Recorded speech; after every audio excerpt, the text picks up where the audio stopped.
I'm Kimbu, the host of the Author Alchemist podcast.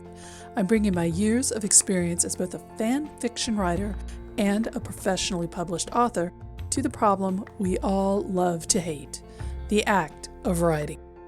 You can't improve on something that doesn't exist, which means the most important thing you can do is simply write. Anything. Just write something. I'm here to help you do that.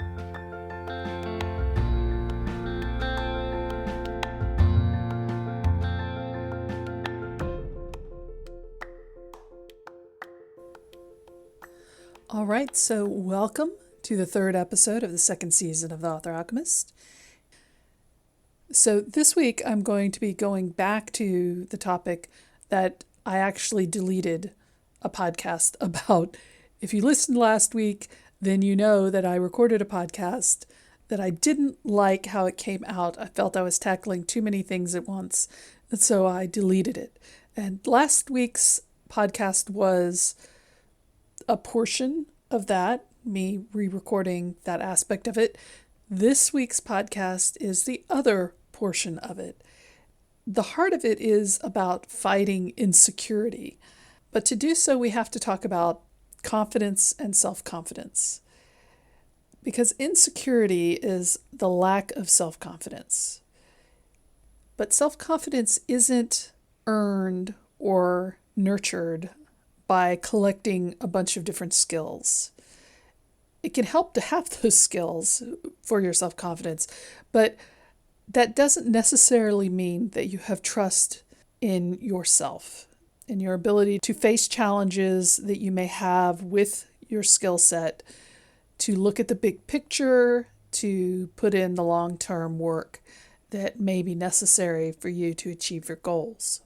The way I break it down is that the source of insecurity is fear, and the source of fear is a lack of self-trust. The opposite of the lack of self-trust is self-confidence. So I hope you're following me down this equation. It sounds a lot like math, and I certainly don't want to inflict that on anybody. So it's easy when you have skill set to think you have self-confidence.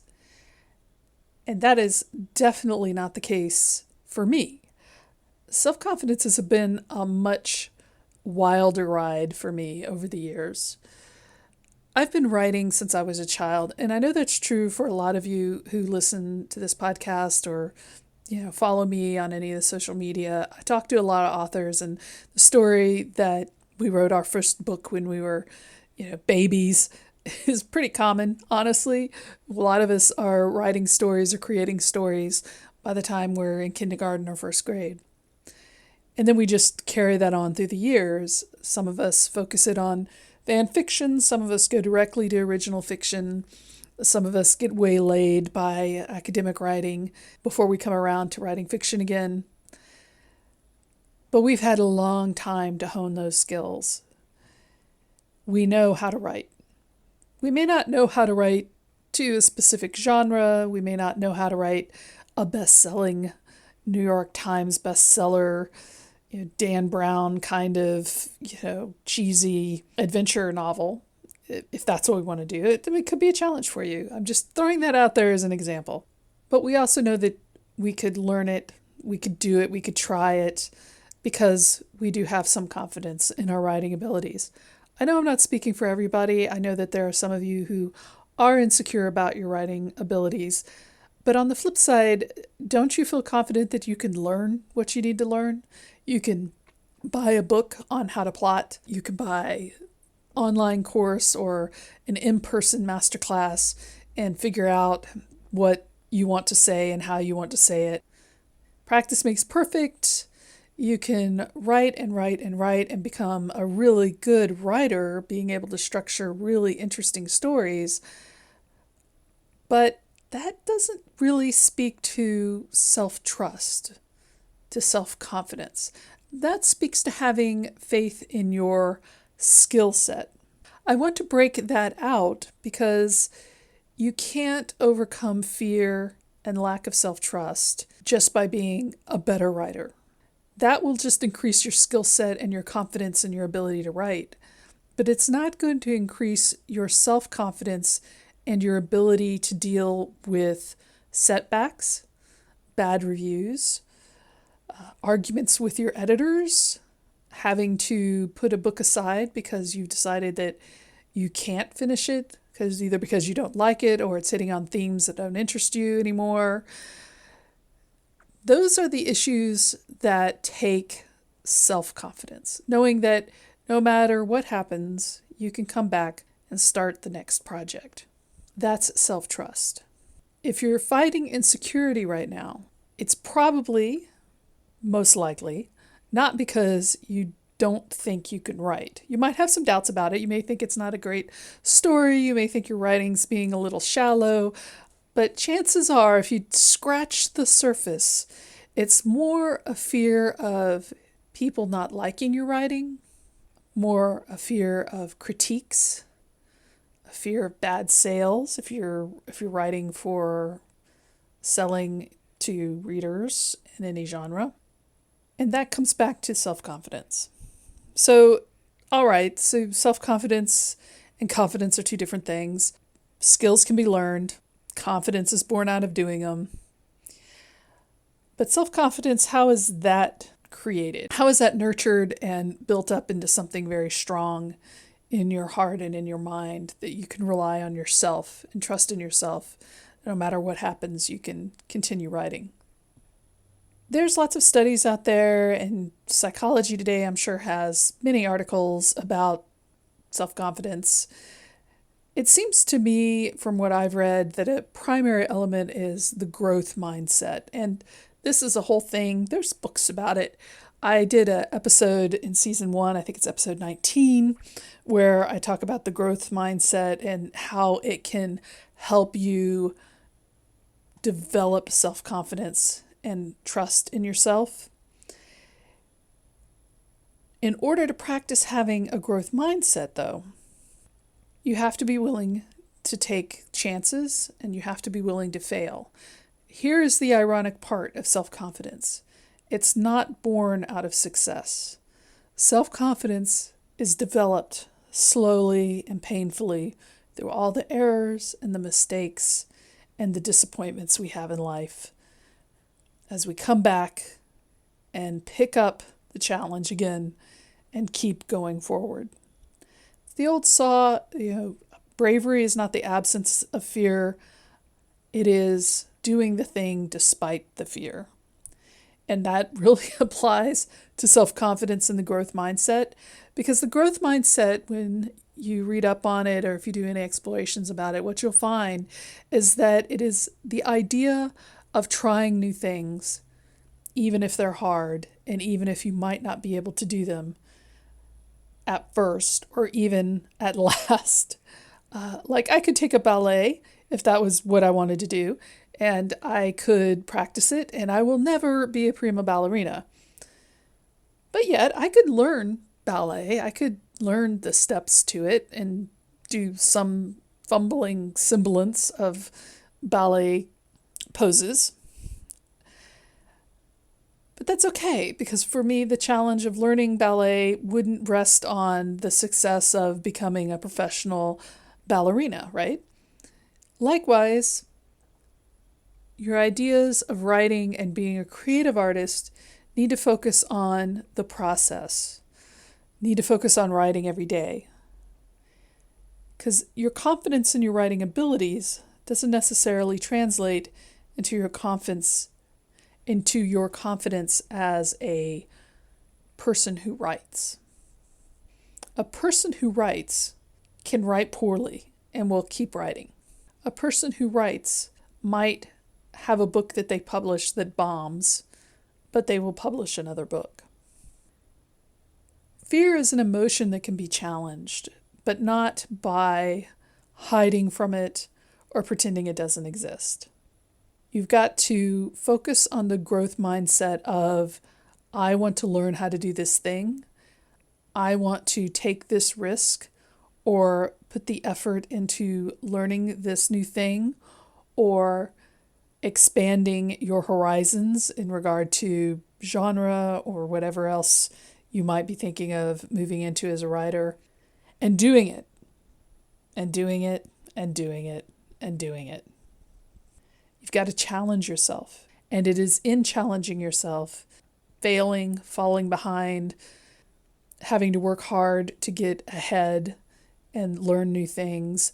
That's where you start to develop self-trust.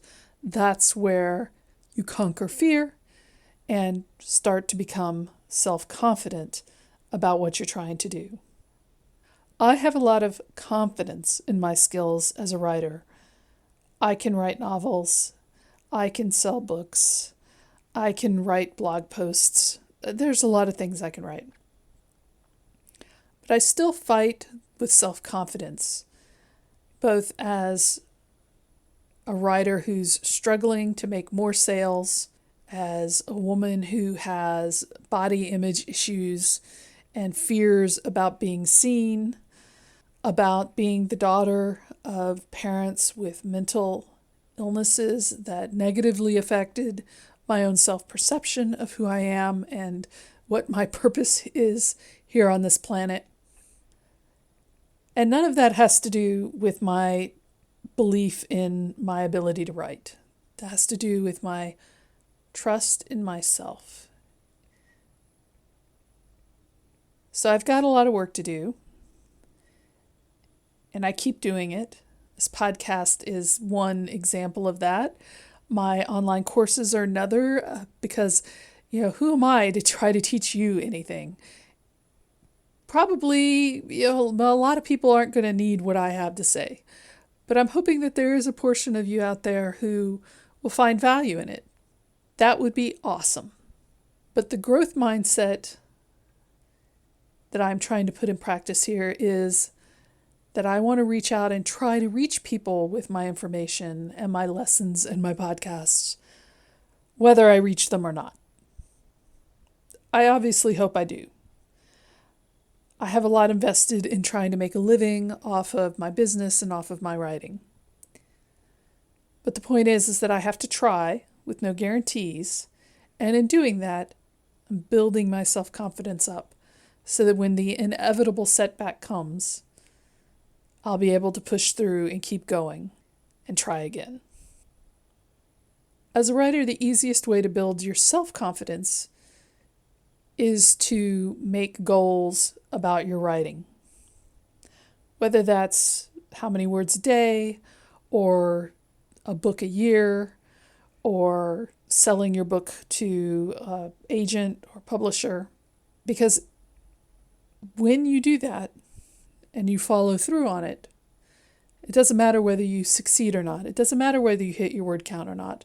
It matters that you are putting in the effort to try to reach that word count, that you're sending your manuscript out to agents who are interested in the genre that you're writing in.